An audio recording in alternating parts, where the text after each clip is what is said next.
ব্রাহ্মণবাড়িয়া জেলার নবীনগর উপজেলার সাতমোড়া ইউনিয়নের ছোটশিকিনিকা গ্রামের আমার বাড়ি পশ্চিমপাড়া। আমার নাম মোহাম্মদ সোহাগ রাজ এবং আমার বাবার নাম মোহাম্মদ মোতার আলী সরকার।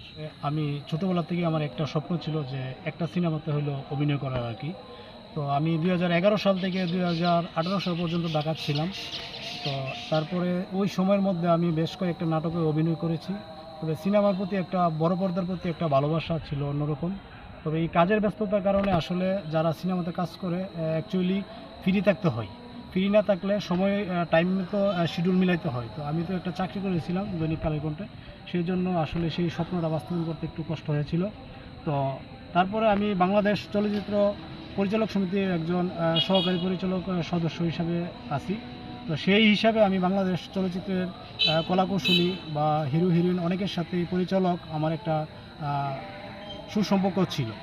তো আমি দীর্ঘ 8 বছর ওইখানে ছিলাম। তারপর আমি দেশে চলে আসি ব্রাহ্মণবাড়িয়া। তো হঠাৎ একদিন আমার ফোনে যে আননোন নাম্বার একটা ফোন আসে।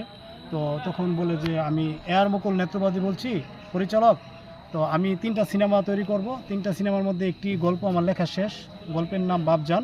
তুমি এখানে যেই হিরো থাকে, তোমার 3টি ভাই থাকবে, এর মধ্যে তুমি ছোট ছেলে, আশরাফ চৌধুরী তুমি ছোট ছেলে।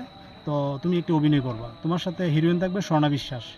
তো আমি আসলে অ্যাকচুয়ালি এই ফোনে কথা শুনে প্রথম আমার বিশ্বাস হচ্ছিল না, কারণ আসলে আমাকে ফোন দিয়ে বললো যে আমি পরিচালক এআর মুকুল নেত্রবাদী বলছি, সিনেমাতে একটা চান্স পাওয়ার একটা ভাগ্যের ব্যাপার। তো আমি তারপর আমার কিছুদিন পরে আমার আপনার এই গল্পটা পাঠালো আমার এই হোয়াটসঅ্যাপে। তো গল্পটা শুনে দেখলাম বাপজান ছবির গল্পটা চমৎকার, আমার অনেক ভালো লাগছে। যে আমার এই চরিত্রটা শুনে বলছে তুমি এই চরিত্রটা পড়ো, যখন শুটিংয়ে তোমার অনেকটা ইজি হবে। তারপর আমার ফ্যামিলি বা আমার যারা ফ্রেন্ড সার্কেল, কাছের ফ্রেন্ড, ভাবছিলাম যে আমার কাছের ফ্রেন্ড যারা রয়েছে তাদের কাছে বিষয়টা শেয়ার করব। কিন্তু আমার মনে একটা জড়তা ছিল যে আবার যদি সত্যি না হয়, যে এমন একটা ক্যারেক্টার। তারপর আমি এই আমার যে সাথে নায়িকা ছিল স্বর্ণা বিশ্বাস, আমি বলছিলাম ইউটিউবে দেখার জন্য। তো ইউটিউবে আমি স্বর্ণা বিশ্বাসের নাটক দেখলাম যে না, ভালো অভিনয় করে। তো আমার মনে একটা জড়তা ছিল যে আসলে আমাকে এরকম অভিনয় করাবে। তারপরে আমি বেশ কিছুদিন পরে শুটিংয়ে ডেট পরে মুন্সিগঞ্জ টানা 7 দিন শুটিং। তারপরে শুটিংয়ে যাই, শুটিংয়ে গিয়ে দেখলাম যে আসলে না, আমাকে যে গল্পটা বলছে সেই স্ক্রিপ্টই আমাকে দিল। তো আমি তো আসলে অবাক। আমার এই বাপজান ছবিতে আমার মায়ের চরিত্রে অভিনয় করেছে যে দুলালী, ওনাকে আমি ছোটোবেলার থেকেই টেলিভিশন ক্যামেরা পর্দা দেখেছি। তো যখন দেখলাম উনি আমার মায়ের চরিত্রে আসলে আমি অনেক নার্ভাস ছিলাম। তো এই শুটিং করতে গিয়ে দেখা গেছে কি এই দুলালীর যে ওনার সাথে আমার একটা সিন ছিল, আমার বাবা আশরাফ চৌধুরী একটা সিন ছিল। এই সিনটার কথা আমার অনেক মনে পড়ে, কারণ আমার বারবার এনজি হচ্ছিল। আমি 5বার বলার পরে ডায়লগটা বলার পরে আমার ডায়লগটা হয়েছিল। তো সেই ডায়লগটা আমি একটু বলি। আমি বলেছিলাম যে বাবা, তোমার মতো এমন বেহায়া, তোমার মতন এরকম নির্লজ্জ, এরকম একটা নির্লজ্জ বেহায়ার মতো কাজ করতে পারলা, আমি এখন সমাজে মুখ দেখাবো কেমন করে? আমি বলতাম আমার বাবা আমার অহংকার, আমার গর্ব, আমি এখন সমাজ কীভাবে মুখ দেখাবো? এই ডায়লগটা আমার বারবার এনজি হচ্ছিল।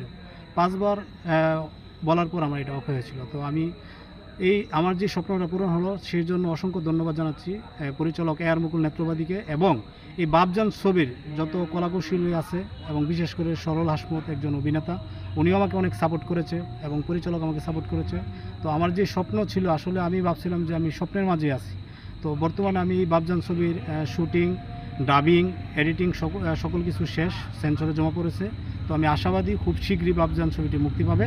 তো দর্শকের উদ্দেশ্যে একটি কথাই বলবো যে এই বাপজান ছবিটি একটি সামাজিক গল্প, যে একটা সমাজে একটা বাবা সুখের জন্য যা করে, আসলে এই তখন যেই বাবা যে যা করে তার জন্য কিন্তু আসলে বর্তমান যুগে যেই সন্তান আছে, বাবার যে সন্তান, ছেলে মেয়ে এবং স্ত্রী, ওনারা যে একটা চাপের মধ্যে থাকতে হয় বাবাকে, সেই টানাপোড়া নিয়ে এই ছবিটির গল্প। তো এক কথায় বাপজান গল্পটি আমি শুনে আমার কাছে অনেক ভালো লাগছিল, গল্পটি অসাধারণ। তো দর্শকদের উদ্দেশ্যে একটি কথা বলবো, আপনারা সিনেমা হলে এই বাপজান ছবিটি দেখবেন। আমি আশা করি আপনারা এই 3 ঘন্টা ছবিটি দেখলে আপনারা নিরাশ হবেন না। এই বাপজান ছবি থেকে একটা আপনারা মেসেজ পাবেন।